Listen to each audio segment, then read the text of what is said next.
we're going to look over using cosine law again, but this time we're going to focus on using it to find angles. We talked about before this being our formula where we chose this one formula and A will be what we're looking for, right? This refers to a side length, this refers to an angle. So essentially if we're finding angles, we want to solve for this A. Now, the only problem is to solve for a variable, we have to set it equal to that variable. So essentially you want a formula that says A is equal to something, or the other way, A is equal to something, right? And then that is not the case, right? There are a whole bunch of stuff on this side. So instead of walking through the process, I kind of gave you the formula here. This is the other formula. And what I'm going to do in this example is I'm actually going to plug it into this formula, and then I'm also going to plug everything into this formula and show you how to rearrange it to solve for A too. So two different styles, whichever one you find easiest. If you can memorize this, then this is probably the easiest way. But if you feel more comfortable only memorizing one formula, I suggest memorizing this one and just rearranging, okay? So, like we said, let's say I wanted to find this angle here. Because this formula is set up with A, what would this angle have to be called?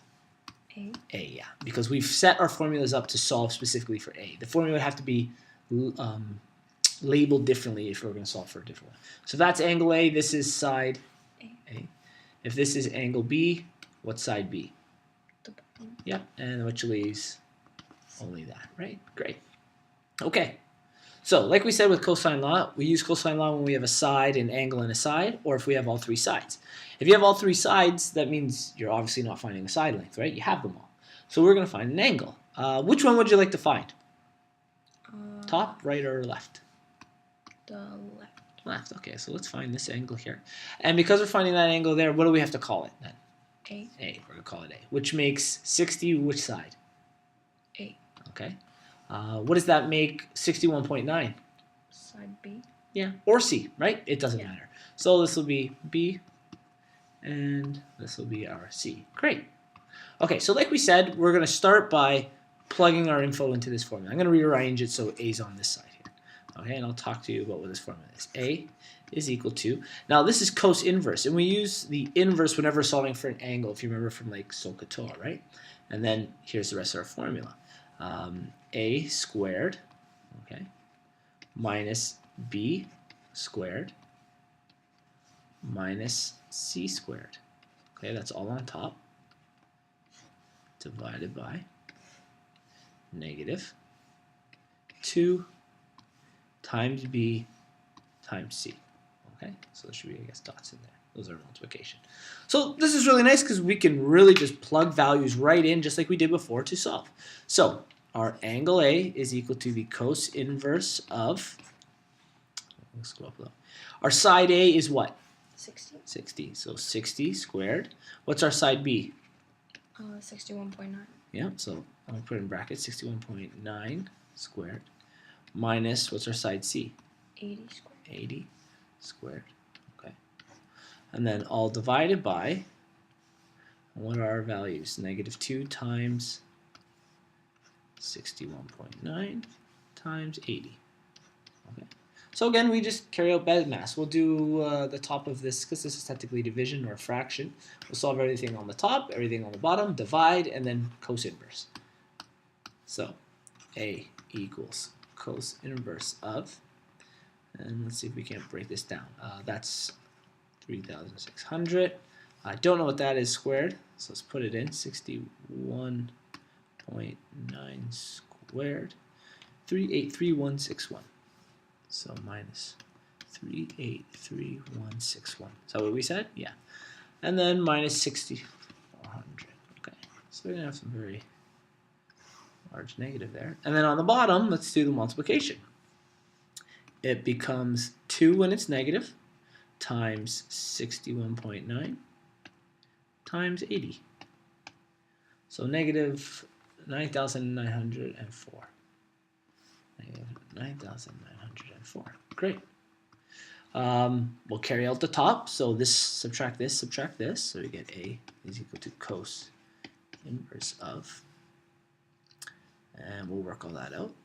That calculator. So 3,600 subtract 3831.61 subtract 6400 equals negative 663161. So 161. So 6,631.61, all divided by this.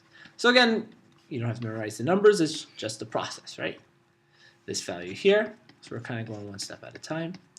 We'll divide these values. Luckily, I already have the top number, or the numerator in my calculator, so I just have to hit divided by that 9,904 when it's negative. And a negative divided by negative should be positive, so I have to make sure my calculator gives me a positive answer, which it did. 0.6695, we'll round to 6695. Now are we done? Is that what that angle is? No, we have to find the cos inverse of that. And luckily, again, I already have that number in my calculator, so you'll probably have to have shift on your calculator or something, right? So here's my cos, but I'm not looking for that. I'm looking for cos inverse. Hit it, 47.96. You can almost say 48, so we're going to say approximately 48 degrees. Okay, so we found it. This is approximately 48 degrees. Amazing. Now, we did say we were going to do it using the other formula, so I'm going to do that also. The other formula was a squared equals b squared minus c squared, sorry, plus c squared minus 2bc times cos a. Okay, so a is what we're solving for. This is our unknown. I'm going to go through this part quicker because I've already found it once. Okay, I knew my a value, and I'm going to write them all in. Remember, a is 60, 61.9, and 80. So that's our ABCs. So that means this will be 60 squared. This will be 61.9 squared. This will be 80 squared. Those were the ABC values. So right now I'm just plugging the values in the exact same way we did with the other formula. It just needs to be rearranged a little, times cos A. Remember, A is what we're trying to find. We know these values. This is 3600. This is, I'm just going to pull the number out here, 3831.61. I just took the numbers because we've already put them through that process before. This is actually the bottom part of the fraction. Okay, that's what that is there, negative 2 times all that. So I'm just going to take that number, 9904, so minus 4 times cos A. So the first part is essentially just bed mass. Again, it's very common, because we're trying to isolate A, right? I want to move things over to the other side. It's very common to move 1, 2, and 3, but I actually can't move this one because it's multiplication. So we're going to move these two first, and then I'll show you how this one has to be moved a little differently. Okay, so 3600, when I move this over, it becomes negative, so minus 331.61. When I move the other over, it becomes negative, 6400 is equal to, and I'm not going to equate that because I just want to show you a relationship here, okay? 4 times cos A. In order to move this over because it's multiplication, do you know what I have to do? Divide. Yeah, so we have to divide when we move that. So when I bring this over, I'm going to cross it out there. It comes to the bottom. It's divided by 9904, and it still stays as a negative value. Now this would be nice if I could somehow isolate it. Let's see if I can do this properly. So this here, I didn't quite do it. There you go. So that there, if you notice, and hopefully I can zoom up a little, is identical to this here. It's the exact same thing. So all it is in the other formula is it rearranged it for you. In this one we did the rearranging ourselves. I'm going to get rid of that because I don't know how to use it very well. Okay, so we're at this point, and we already know what this is going to be. We've already worked all that out. Okay, the number ends up being 0.6695. Remember when we did all that? So I'm just going to steal that number. So 0.66, say 95, yeah, is equal to still cos A. And we have to isolate A. So to bring cos over, what does it become on the other side? Cos inverse. That's right. So we find the cos inverse, which is exactly like we did in the other one, of this value here, which we've already done, and it was approximately what? Do you recall? Oh yeah. That's okay. I don't remember it. Okay. So does that make sense? We've did it two different ways. If you can memorize the formula, just do it that way. If not, use the original one and rearrange it. Okay.